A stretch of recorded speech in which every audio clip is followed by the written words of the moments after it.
Willkommen Jurfolge Jum. Why is there a number in this? Jum 1 Yarigen Jubilam, which is a welcome to the 1 year anniversary episode of the Shift Gear. I guess that's why there's a number in it. I was like, what am I reading here? That's German for welcome to the 1 year anniversary episode of the Shift Gear podcast. Guys, we've been with you for a year. That is bonkers. It is crazy, Aneil. It doesn't feel like a year. Uh, A year of this jank and we're still doing it. It's crazy. Actually insane. So, welcome back to the very special 1 year anniversary episode. And you'd think for the 1 year anniversary episode, I'd find a bucket hat that fits my head, but that is not the case. This was sold in kid size, it seems. So I'm gonna be taking this off at some point. But welcome everybody. We had two big regionals on the weekend. We have some special things planned in terms of celebrating the 1 year shift gear anniversary. Initially, my thought process was I was gonna like dress as like five or six different people and just tell them how like the shift gears changed my life and record snippets and play it here. But I was getting like too fine lined with like cultural appropriation with all these different personas I was putting on, so I decided not to do that. And instead, we have a couple great tributes to the Shift Gear podcast. So we're gonna be playing at the end of this video. So stick around to I see think how that's the better, Shift Aneil. Gear, yeah, to see how the Shift Gear has changed people's lives, which it has not, but we're gonna say it did anyways. Kieran, man, how was your week? How's your fantasy team? Good. I won in both my leagues, so can't complain. I won a league cup with Terrapagos on the weekend, which Went to a League Cup. Wow. I meta manipulated myself because half the people were just playing my Terrapagos list. Hmm. Yeah, I went to. It was in Toronto, like basically like I could take the subway and I could bike, so it was nice. I almost always win. I have like a 50% win rate at that store for that cup, so that's good. Where was it? Face to face. Oh yeah. So that was nice. What else did I do? Then I just did a Was our bunch. boy there, the goated judge? Yeah, Ralph. Ralph was there. Yeah. Good, good, good. That's my dog. Yeah. What else did I do? Awesome. I did some coaching. Did some Pokemon content. I've been releasing more on YouTube lately, which is nice. Um, so Sweet. yeah. Awesome. Yeah. Daniel Jones sold my fantasy week, so shout out Daniel Jones. The guy's a waste man.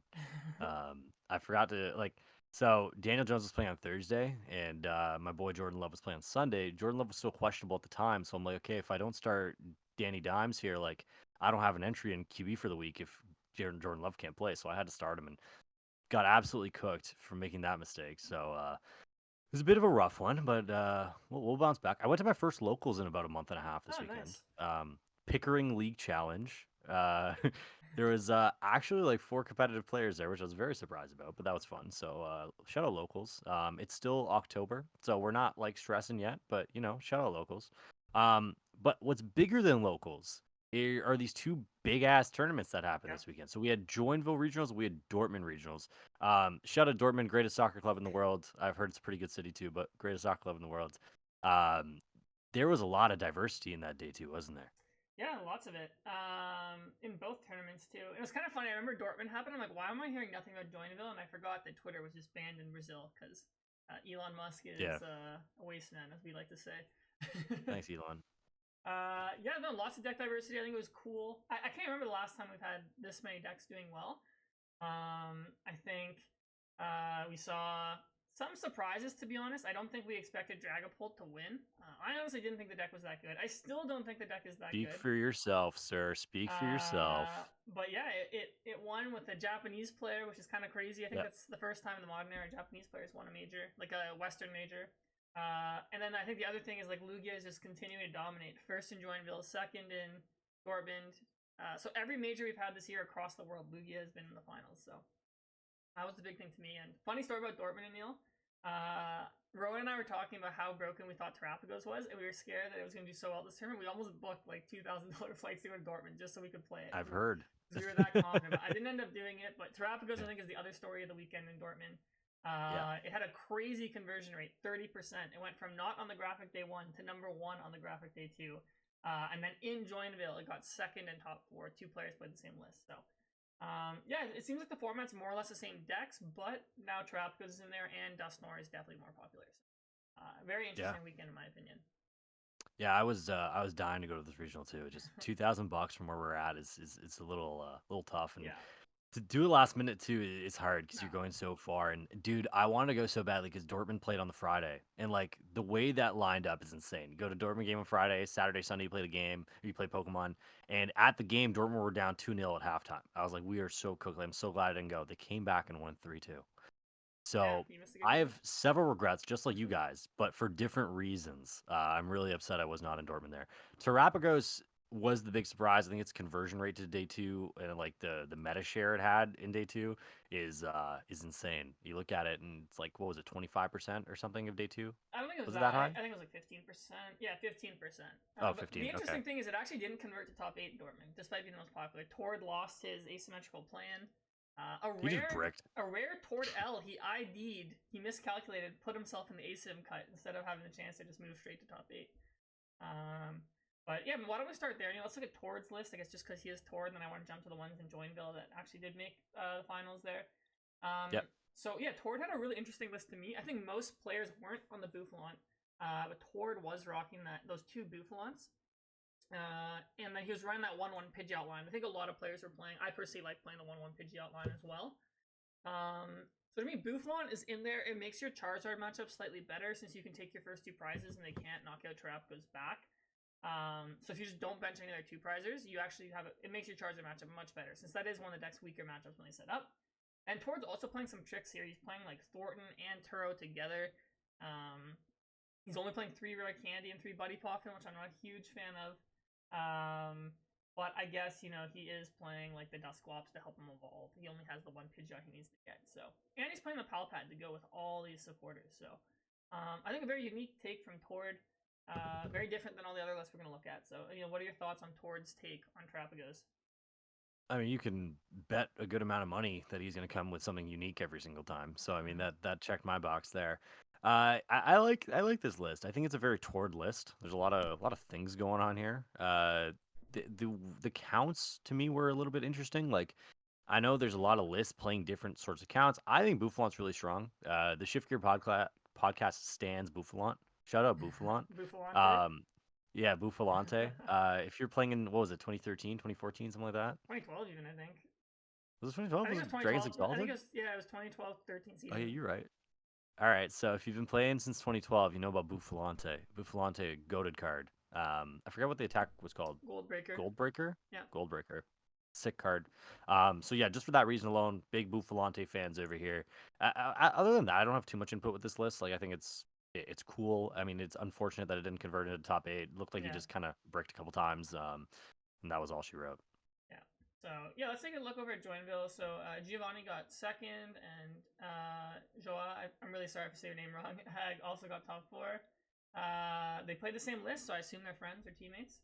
And I like their take a lot on the deck. They had some techs that I think are really good. Mhm. So they also played Thornton.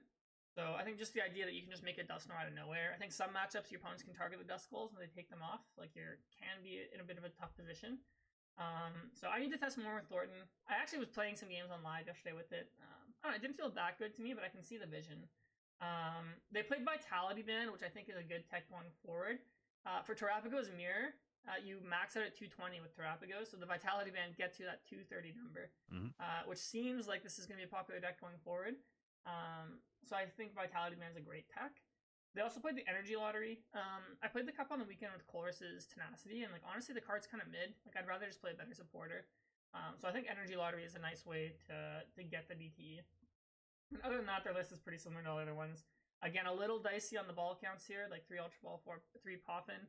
I'd like to see 4 Poffin, but I mean, you can probably get away with it because you just need to draw the Fan Rotom. You have 2 Fan Rotoms, 4 Nest, 3 Ultra, 3 Poffin, so you have 12 outs turn 1 to get it. But yeah, I I think didn't even it's know nice. Energy Lotto was still in format. Really? I feel like it's been News to formed for a me. while, hasn't it? Oh, it was in Thorns actually. I should have remembered that. Astral Radiance. How long ago is that set? It's like just on the brink. It was Okay. just after Battle Style. Well, not just Is after, Astral the one that has like Palkia and Arceus? Yeah.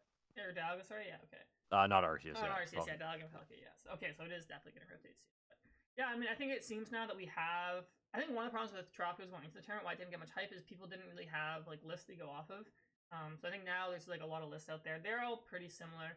I think the last one that was like kind of interesting was Grant Manley's list. Dortmund right now? Yeah. What place did he get? He was just outside top 32. Okay. Oh, I thought he got top 16 or something. His list was really interesting to me. Like, he was only playing 202 Dust Noir. He was playing one draw supporter, just the Iono. He also had the Vitality Man, which was cool. So Yeah. his list is literally purely relying on the Noctowls to draw to get you the cards, and I guess Fez somewhat. His one innovation I think is interesting was the Manaphy. I think without Manaphy, Regidrago is your worst matchup for this deck. But Grant like really respected that and put in the Manaphy. He also played Jacques. I guess Jacques just turns into 4 items since you can grab Noctowls with them. Yo, And shout he out had Jacques, bro. I've never heard someone be like, yo, I'm using Jacques and taking them seriously. Like, Jacques is just jokes. bro. I always hear the casters say Jack, but I'm pretty sure it's Jacques the way it's spelled, isn't it? JACQ, right? Yeah. The I hell don't know. spells are named JACQ, first of all. Jacques does, bro. Um, Jacques. Maybe that's why, because like Jacques in like French is like JACQUES, right? Yeah. I don't know. There's like, I don't know, they're trying to be different. But the other weird thing that I don't like about this list is he doesn't play Bloodman, which I just think is like a Yeah, mega it's just, punt. yeah, I don't like It that. makes your aggro matchups way worse, especially like he said. I read his article. He said Raging Bolt's a bad matchup. Where like I feel like Raging Bolt is like this deck's best matchup. So I think because he's just not running Bloodman. So honestly, a lot of interesting Yeah. takes on Terrapagos. If you guys want to play Terrapagos, just literally go through them and listen, scroll through all the people who are playing the deck. There's One tons thing here. we could have done for the 1 year anniversary, and maybe one thing we should have done is like, and we just didn't have the time this week, but gone back in time and seen like all of like our worst takes in history of like just being like, we do all these prediction videos, whatever, right? And like a lot of the time, like you're gonna be wrong, and I think we could have found some pretty funny ones. But what I was thinking about is like last week, you like Terrapagos, I like Dragapult, and they both went crazy Yeah, they this did both week. go crazy. So for once, we were actually not wrong, and maybe that was like the first year anniversary gift from like the heavens. Like here you go, just be right, I think it's funny. I enjoy think it. when we reviewed Terrapagos as a card when it came out, I think I said the card wasn't that good. So now I've come full circle. So I've corrected my That's take. okay. So That's okay. okay, next up, let's talk about the list that won Dortmund. The Dragapult Dustnor deck with no Pidgeot. I actually played some games with this like afterwards, and honestly, Me it feels too. way better without Pidgeot. Because like I don't know, setting up Pidgeot just like it's so high maintenance, like to get that, then Dragapult, and like it's not that hard to set up the Dracloaks here, which I really like. I think one interesting thing is there's no TN Evo for when you go second. Especially when you're playing the Dracloaks and a Dusclops. I thought that might be an interesting card, but I guess they decided like they didn't need it. But this deck definitely goes really fast, and it gets turn 2 Dragapult almost every game, which I think is pretty good. So. I don't know. Like I'd be damned if I played this deck without a Pidgeot. Like I need a Really? Pidgeot or a Noctowl or something. Like I've played so many games with Dragon Ball. I've seen a lot of different builds of it. This is not one I am particularly a fan of. I like how fast it is. I like that you're running your opponents off the board a lot of the time. But the problem is like late game, your sustainability isn't always there. That's kind of where you struggle. You have double Rotom, which is nice. I think that should be a staple in most Dragon Balls going forward. But I agree that Pidgeot is difficult to get up sometimes. And I saw a list that was outside the top 16, so we may not like see it as much, but there is there was a Noctowl build that did really well that I thought was really, really interesting. I don't know if it was in this tournament or Joinville, but it's another take to Dragapult that I think might catch on some steam if people discover it. Might have been Joinville. Probably Joinville. All right, If yeah, you keep can pull talking. it up I'll look there. for it. Don't worry. Yeah, sorry.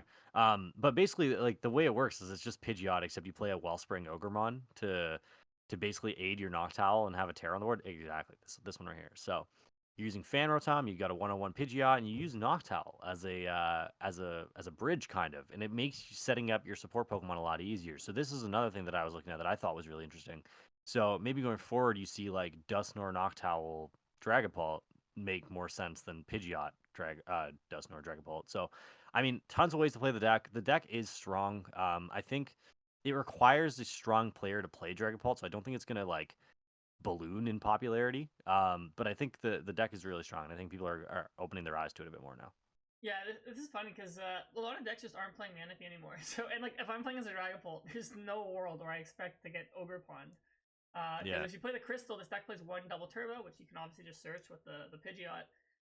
You can use what's it called, Torrential Pump, and just take 2 knockouts on 2 like base small HP Pokemon. So a really cool innovation, and I think we have seen this format, even the last one a little bit. I think deck building is just getting so rewarded lately. people who are innovating and finding these cool plays, which I think is great. Yeah, I think Dragapult's definitely like here to stay. It'll be interesting if people play the Pidgeot version, or if they play now this Japanese version, like just the pure Dusknoir. My guess is they're just gonna play the pure Dusknoir because they did the best. But I don't know. It might be split, to be honest. And they did the best by quite a bit. So, I mean, Yeah. if you scroll down, there's not a lot of Dragapult Pidgeot up there. No. So, I think if I click here and I go but to there's two of the Dusknoir ones. So, I mean, it's Kato and his boy. So, yeah. I mean, your dog. My dog, yeah. No comment. There's some stuff floating around about regional winner Broski too that I don't want to air out on pod, but some interesting stories for sure. We'll not start drama, Aneil.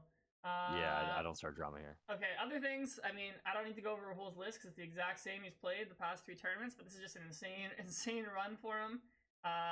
Top cut, I guess like 9th asymmetrical at Worlds, top 8 at Baltimore, 2nd place at this tournament. Just an insane run, like an all-time heater. I don't really have much to say. It is actually an all-time heater. That's just like an all-time heater. Like that's crazy. Yeah.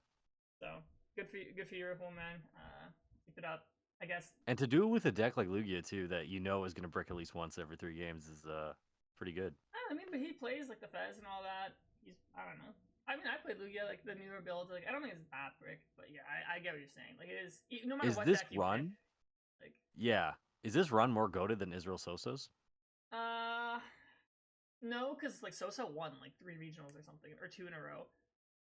But yeah. I mean, like his regionals were smaller, so pretty close. But okay, I mean, there's fair points on both sides. Yeah. Then let's go have to do a comparison on it. Back to Brazil, to Yurko. He won with Lugia. His list was kind of interesting too. So he was playing the Wellspring. So I guess the Brazilians were really rocking with Wellspring this weekend.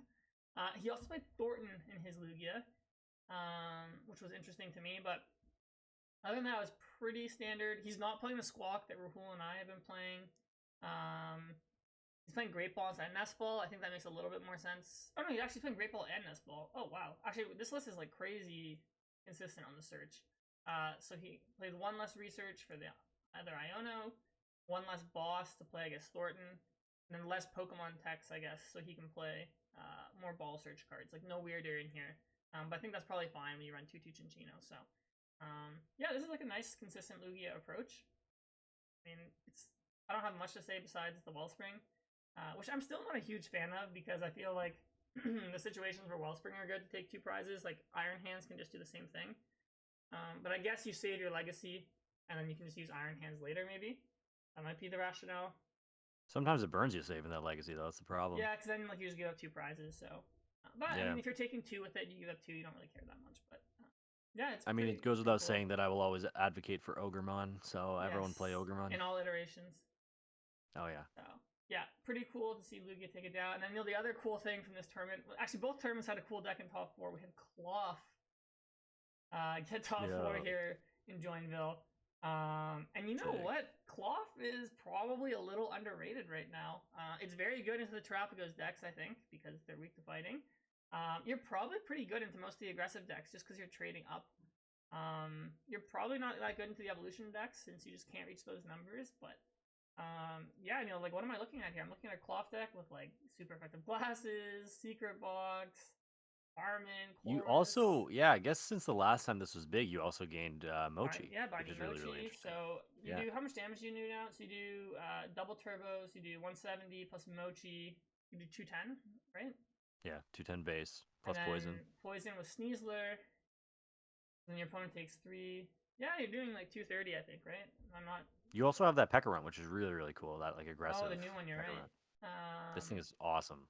Yeah, so you have a little way to do extra damage, but so if Cloth gets knocked out, you put this up, or how would you do this? Because then I guess that's one application for it. Like it's also just good, I guess, while you're setting everything up.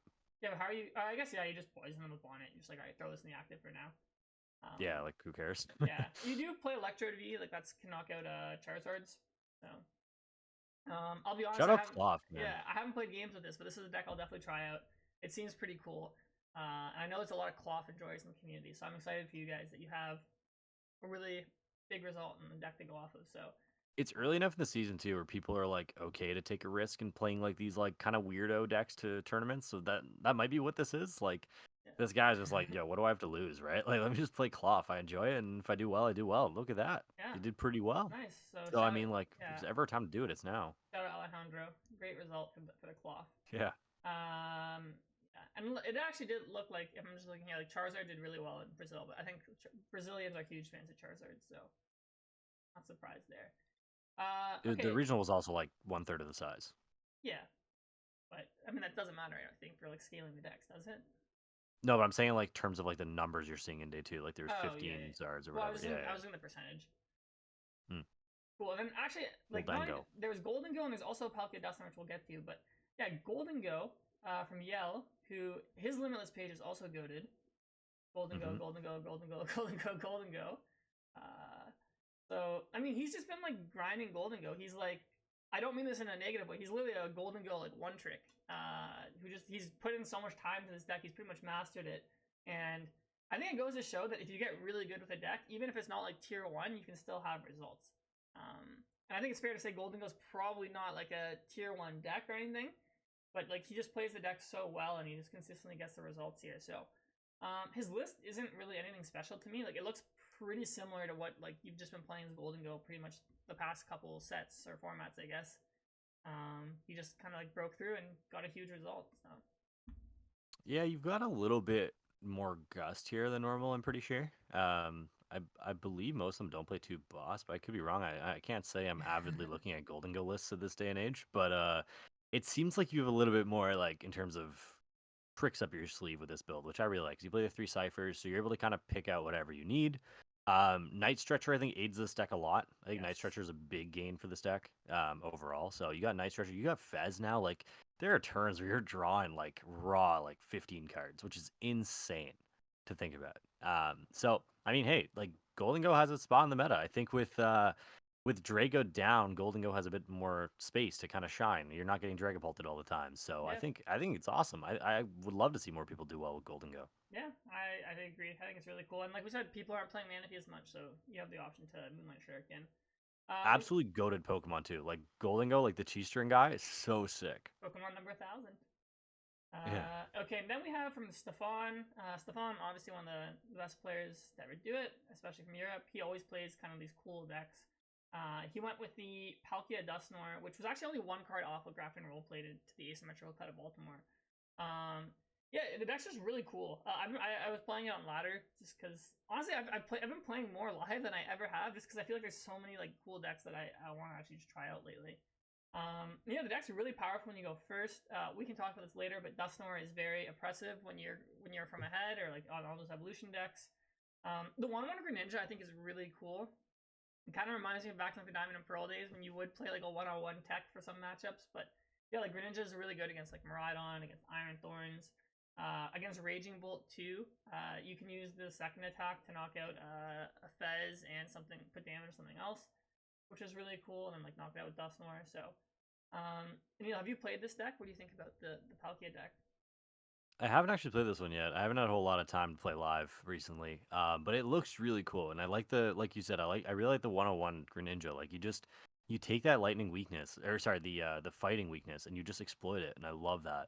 It does remind me a lot of like Diamond and Pearl days, and like where you were able to do this stuff. Yeah, So I really like it. I think there's a lot of space for kind of there's a lot of space for innovation in this format. I think Dustner is oppressive. You alluded to that, and I think you're absolutely correct. It is very oppressive, but it also enables a lot of like weird things to do well because you have the power of Dustner on your side. So like in the past, you wouldn't be able to play something like this because you just can't prize trade effectively enough, right?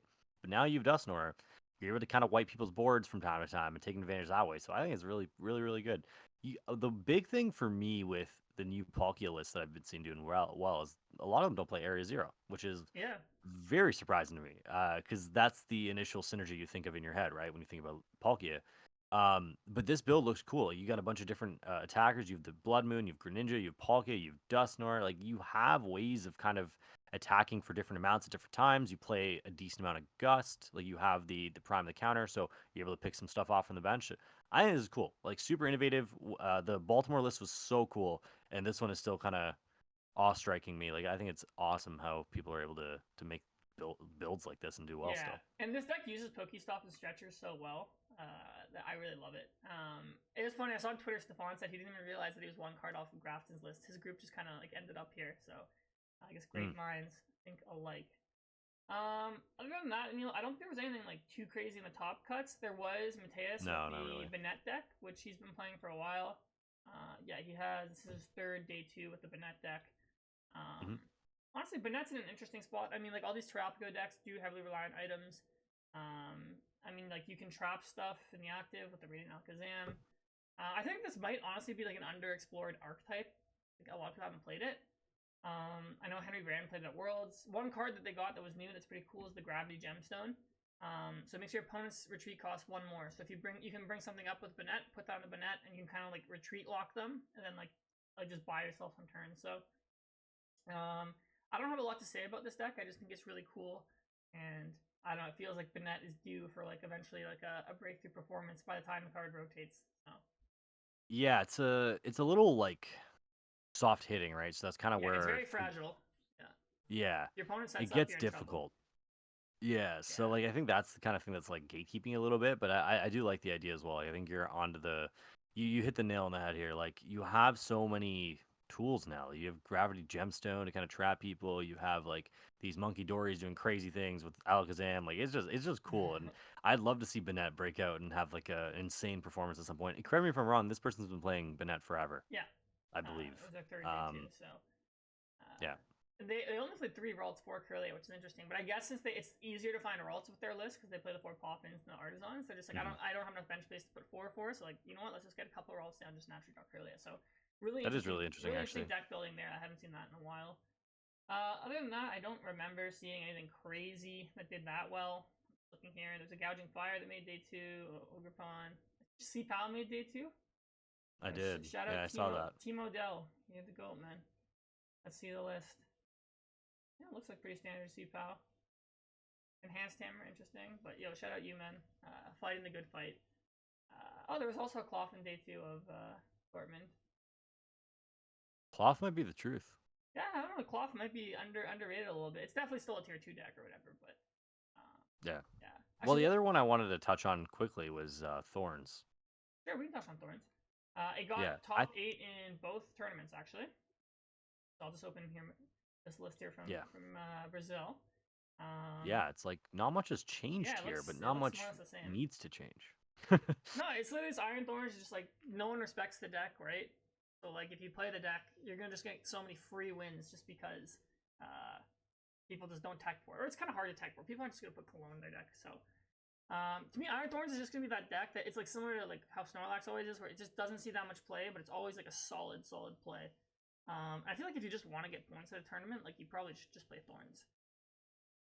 But it's kind of lame It to play is Thorns. cool. So Yeah, I agree, and I think it is cool how like Snorlax and Thorns are always kind of there to check the meta a little yeah, bit, right? Like they're always kind of there saying, "Hey, like we're still here. Don't disrespect us too much," because they're always there in like these like 2 and 3% meta shares.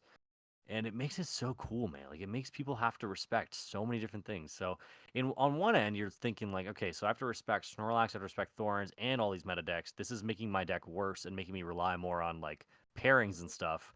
But on the other hand, you like to see the diversity. So I guess it's kind of it's goes both ways. And I think Thorns is really cool. I think Thorns has a spot in this meta. Do I like the deck? No. Do I think it's healthy? No. Um, but hey, it's here and it's yeah, here to stay. I don't think it's cool. Like, I just think the deck there's no interaction with it. It's like just dude set up, No, do I flip hate it coins. too. So yeah, I've seen one other deck I wanted to actually talk about. I think it's this one. Yeah. So this is actually Pokehive on Twitter. Shout out Pokehive, the goat. Yeah, shut up, Pokehive. So they played or he played a Roaring Moon Dusknoir deck, which I thought was pretty interesting. It has Darkrai V-Star. I think Alex Shemansky played this at Baltimore. But it's like a really cool take on Roaring Moon. I played a couple games of this last night. It's a little clunky sometimes, but having the Dusknoir is actually kind of nice. It like a lot of times you play against single prize decks or even 2 prize decks, like they try and throw a single prizer at you first, and the Dusknoir kind of helps you smooth out your prize map. And you have the Darkrai V-Star too. Just like if you set that up on your board, it's basically like you're completely Iono proof or Roxanne or whatever. So Just a really interesting take on Roaring Moon. We saw Roaring Moon have success at Baltimore, won made top four. So, do you think this is the new way to play Roaring Moon, or do you think you just still play it the old way? So I didn't play this deck to this tournament. I've never played this deck in my life. But one thing I will point out is I would like more than two Roaring Moon EX. I know you play Force Stretcher, but getting the double moons with like Sada to both is often really important to loop Yeah, KOs. So that's the first takeaway for me from this list. Like maybe you cut a Night Stretcher, maybe you cut like a shoe or something, but getting that third moon in I think would be really nice because you have to do so much less when you get down two moons at once, right?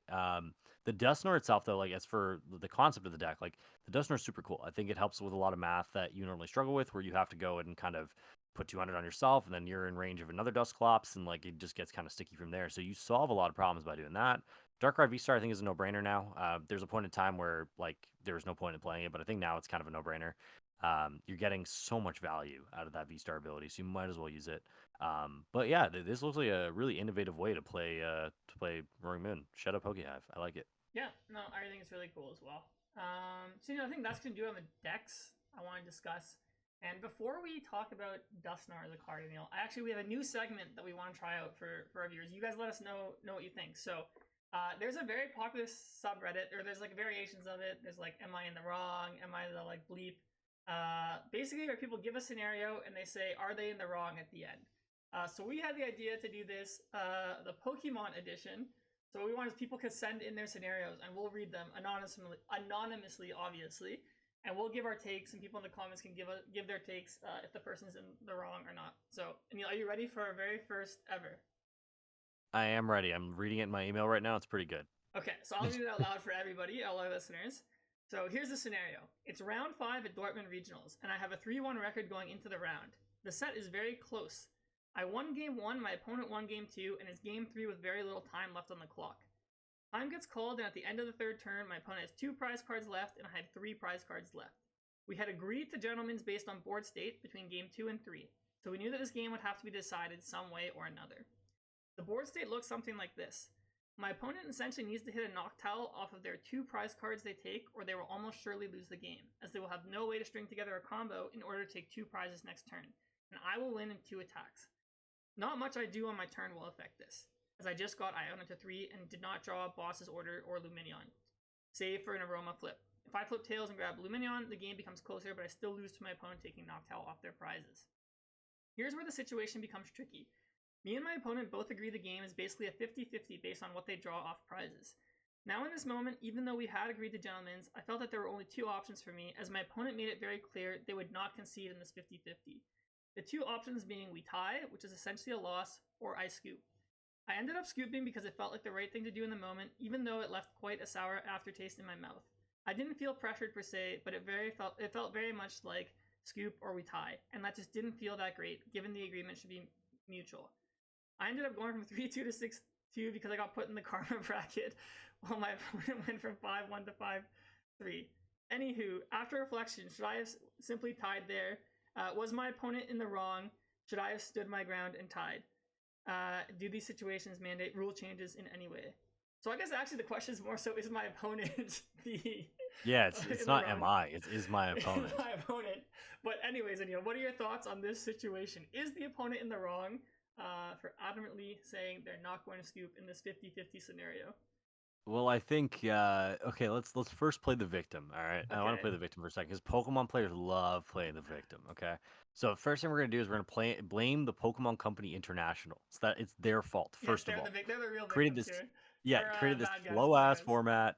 I gotta tie all these rounds. Like this is on you, Pokemon Company International. First of all, it's your fault. Second of all, it could also be my fault as the person writing this in. Maybe I didn't play fast enough. Maybe I did something to my opponent that made them not want to honor this 50-50 at the end, right? Like there always is a lead up of events. Like I've been in situations where I've said, "Hey, gentlemen's before game 1," and then like something my opponent did and I was like, I don't know if I like this guy enough to do this anymore." Obviously, I still walk through on it, but in my head, I'm like, I don't know. So these little things all affect it, right? So is his opponent in the wrong?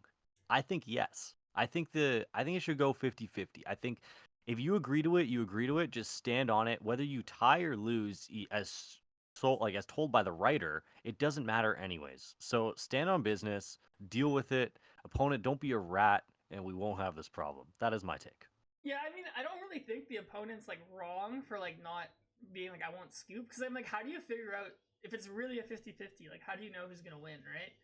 Like the most fair solution in that scenario is to just tie, and I don't think I would fault either player for saying let's just tie in that scenario since you did a gentleman's on board state, and it's very clear that it's a 50-50 board state because I assume your opponent's taking the prize and they have to hit the one that they said they have to hit. But I can kind of see how it probably played out, where the opponent was just probably like, I'm not scooping, and like he's basically like putting you in a spot where you're like, okay, you're like, well, he's basically implying like I need to scoop to him or tie. So, honestly, I feel like from just how it's described, I don't feel like anyone's in the wrong for like not scooping. Like you would not be in the wrong, the person who sent this in, if you didn't scoop, if you decided to tie. I think that would be completely justifiable. I think this is more so just a bad situation of like Neil saying like how time works and how it's very hard to come to a conclusion of who won, especially in a 50-50 situation like this. So what do you think, Neil? Would the sender have been in the wrong if they decided to tie instead of scoop? No, no, absolutely not. I don't think so. But I think if you agree to a gentleman's agreement, you got to stand on business. That's my issue with this. I Okay, but think how do you determine in this situation who should be the one to scoop? well, it's a 50-50, right? So you can take your prizes the way you would have. Yeah, that's illegal though. That's a DQ if a judge walks by and just sees you taking prizes for no reason. Well, you're cleaning up the game. You're cleaning up the game. Oh, You're just checking like that. I'm not saying flip a coin. We're not flipping a coin here, but this is like board Neil, state information. I'm pretty That sure that's also illegal.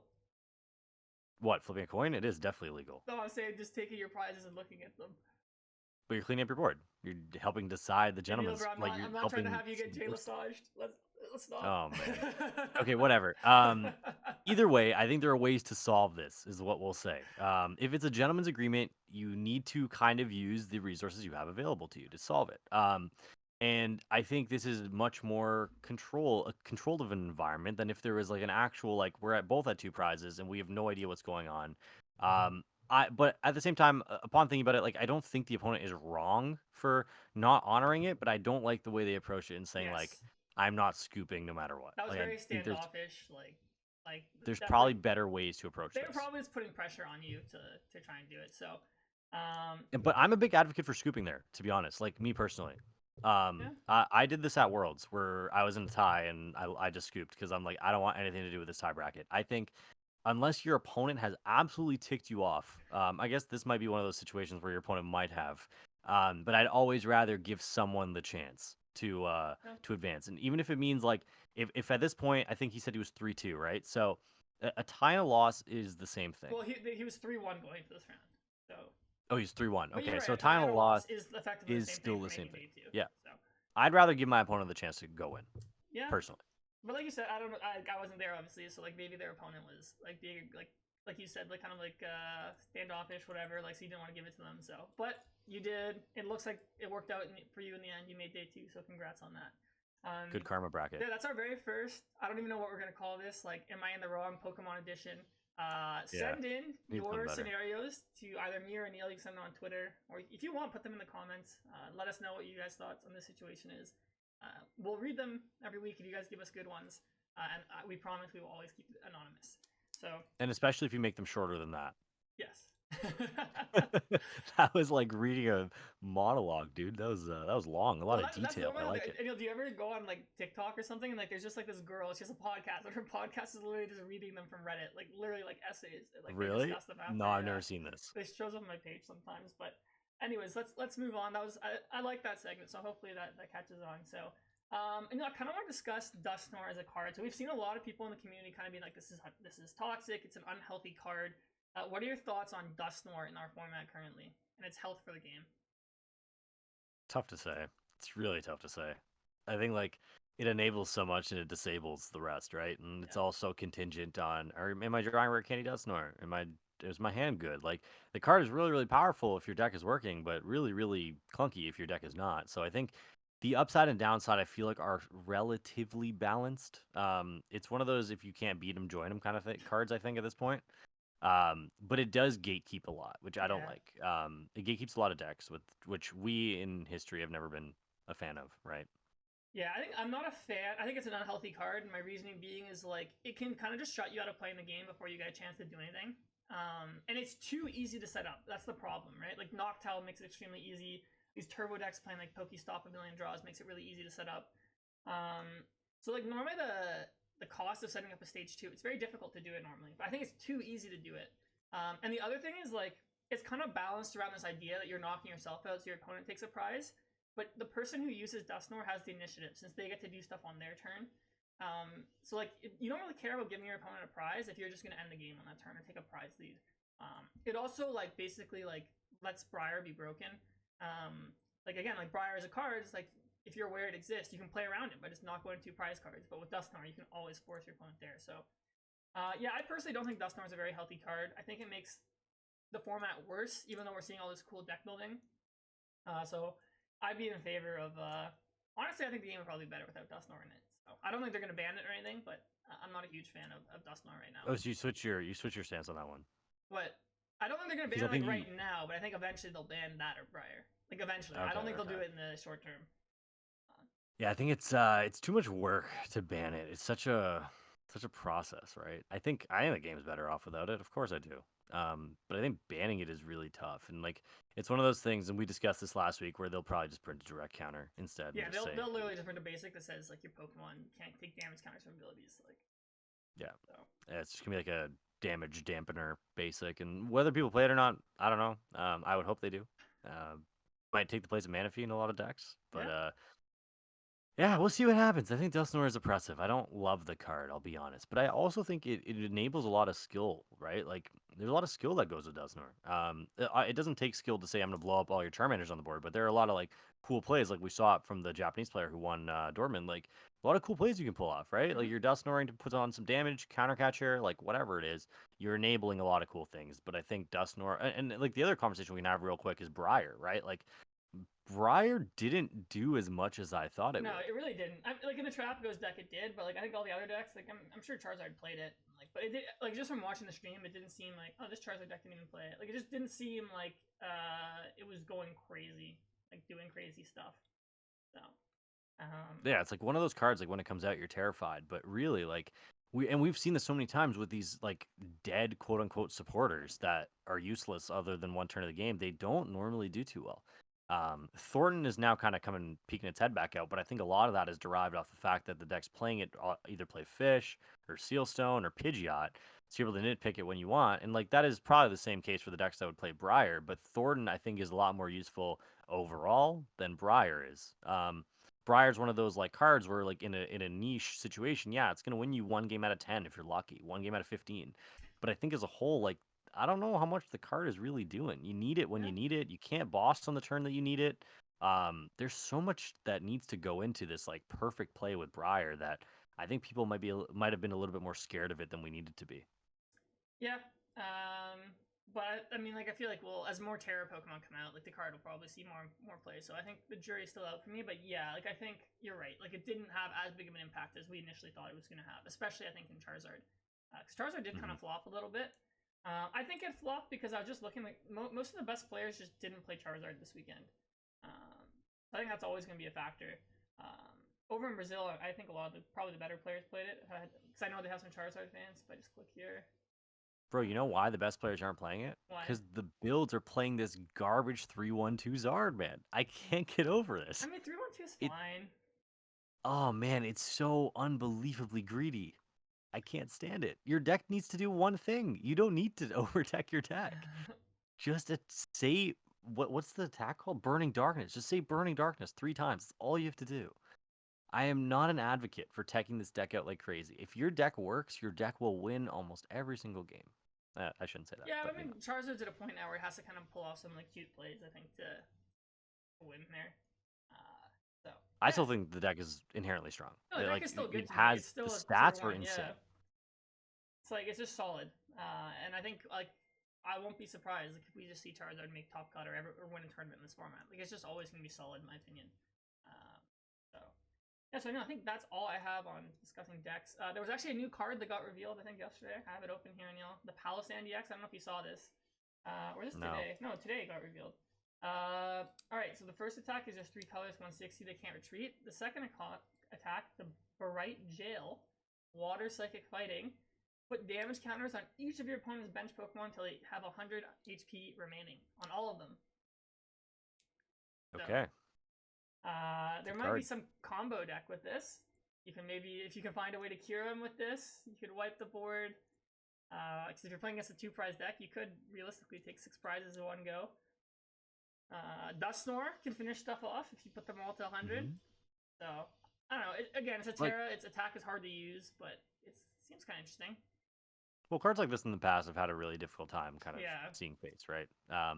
The one I can think about is Raticate. That actually was good. But other than that, like, it's tough. Like the whole like super fang like ability is tough to pull off, and I think this is no exception because it's has 4 retreat, so the card kind of is jank. Like, how are you even moving this after you do this to to get off your Curum, right? Like, you can't even move the damn thing. It's also like a pile of sand, which I don't really understand why this needed to exist. But sometimes, like when I don't like the Pokemon, it influences my thought on the card, you know. And this card, if it was a Goldengo or was a cool Pokemon, I'd be motivated to make it work. If this was a Charizard, I guarantee you people would be testing it.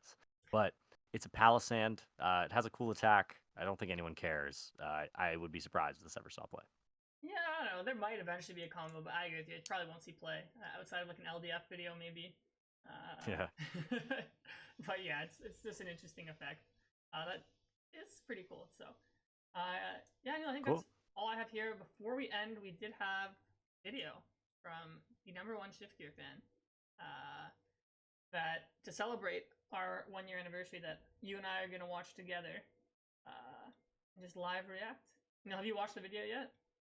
I have watched the video yet. Okay. I have watched the video already. Sorry, it's lunchtime right now. All right. Here we go. This deck is just a brick. Like, I keep drawing all these bad hands. Meanwhile, everyone plays it and just gets top 8s and all this stuff. I don't even know what I'm going to do. Like, I have a League Cup this weekend, and I really need to play and get, like, some amount of points. Oh It's my definitely gonna be gosh, one of those I'm videos just so that are funnier stressed, the second and time around. I don't know. I don't know what to do. What is this? Bro, how did he Who are these make this? handsome guys? I don't even know him. I don't even know him. Ugh, let's just see what's inside. That's weird. That's that stage 2 Pokemon. That's kind of cool from the Black and White era. Whoa, there's a note inside. Oh, what? It's the dudes with the Goated Pokemon. photo. That's weird. Let's see what the note says. Here we go. The one-hand note opening. All right. Listen to the Shift Gear podcast. Future Mo. PS Amen, buy brother. GameStop stock. It will go up. Okay, well, I'm not doing that part because that just can't happen. Maybe I'll give this a listen. Wow. If only to think that was all a year ago. And now I love the Shift Gear podcast. I top events with Lugia, locals. I have a couple regional day twos with it. I'm sponsored. I got the Lugia hat. Listening to the Shift Gear podcast was the best decision I ever made. There we go. I think, Thank you, Mo. yeah, I think my main takeaway from that is he even used the like transition effects, like when he Yes, that transitioned was from like Mo professional 1 year editing, ago to bro. current Mo. Yeah, it was good stuff. So there you go. If you're a new listener to the Shift Gear, that's how your life can change by sticking around. If you're a consistent listener, let us know how your life has changed since listening to the Shift Gear podcast. Yeah, we will feature the funniest comments next week, like 100%. And if you listen to the Shift Gear podcast, apparently you have to buy an inkjet because that's all Mo does. He just keeps printing out colored photos of us and sending it to us. Yeah, I'm looking here. Look If at Mo would have GameStop. bought GameStop, he would have had a 44% ROI. If he would have been able to sell it here, he would have made like a 200% ROI. So, Not after the trade-ins I made this weekend towards Zelda. They're giving 60% on everything. that's They actually trade very towards high for Zelda. GameStop. Yeah. We were I went in with Elaine 2 days ago and we traded in like a Mario Party game from like 4 years ago. They gave us like $66 for it. Damn, that's actually not bad. That's very good. We're eating good. Yeah. GameStop stock's about to go down, down, down.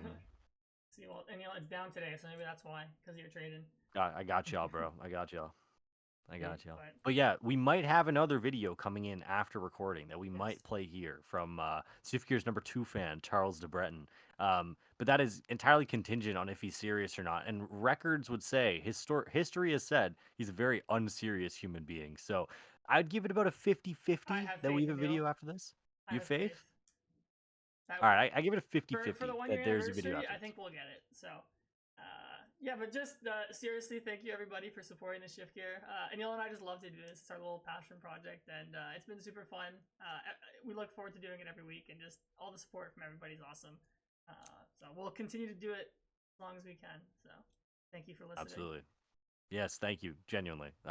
We're not genuine very often, but genuinely thank you for being here on this journey with us. A year is crazy. I don't think we ever thought we'd get to a year even. Whether we had like we were planning on doing this and having like our boys like the video like once every 3 months, and we have like 5 views. Like okay, 6. So the fact that this has blown up has been awesome, and yeah, it's been a great year, and I'm hoping for the 2 year anniversary that we can do something like crazy special. Maybe we'll like rent out like a hotel room. We'll throw a bash. All Shift Gear mans come through to the bash. Throwing a jam downtown Toronto. You got to wear like Ogremon hats or something to get in. Like we'll make it good. We'll make it good. That sounds like a weird Aneil fantasy there with the Ogremon. Yeah, don't help me on live, bro. Yeah, thank you guys for being here. Genuinely, this is sick. Let us know down below about A, our segment, B, what you would do within that situation, C, let us know how the Shift Gear has changed your life, and D, who should I pick up in fantasy this week? Yeah, Aneil needs I help, need a guys. new running back. Let him know. Yeah, I need a new running back. So like low tier, like kind of sleeper picks, lay it on me. I need something. Sweet. All right. Well, we'll catch you guys next week then. We'll preview Louisville. Once again, thanks for listening. Oh yeah, I forgot about that tournament. I should probably start testing. Yeah, you Okay, should I'm gonna start start testing, testing bro. now. Yeah. Okay, cool. All right, we'll have more information for you next week. We'll see y'all next Wednesday. Oh wait, hold up. I knew there was something I was forgetting. You can now join our channel as a member if that's something you're interested in. We have that option on our thing. You can join as a member. I think it's like $3 a month or something, and you get access to like cool emojis and badges and stuff. It's just basically like if you want to support the boys, feel more than welcome to do that. We'll release videos early for you as well, so as soon as the videos are made, you will be able to watch them. You won't have to wait till Whopper Wednesday. So that's the thing you can do. We also have Shift Gear bucket hats as always, and they're still kind of going off the shelves periodically. So if you're interested in a bucket hat, please access the link below. We hope to see everyone in a bucket hat at some point coming up at one of these regionals. And even more shilling, I'm doing a masterclass on Trapagos with Rowan on Tuesday at 7 p.m. So even if you want to learn about Trapagos, I've actually grinded the deck like crazy. So is Rowan. So if you want to learn about that, join that. But all right, enough shilling. Thanks for watching or listening, depending on what save it for the end now. Yeah, exactly. We put it at the end. We don't want to like be shameless at the start. So, all right. Yeah. All right, y'all. If you enjoyed it, like the video, subscribe, do whatever you want with whatever information we just gave you. But we'll see you next week. Peace out. Later.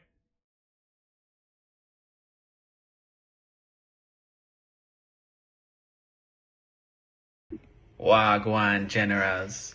Just wanted to hop on and wish the Shift Gear podcast a happy 1 year anniversary. It's the greatest podcast in the Pokemon TCG. It's the greatest Toronto slang podcast.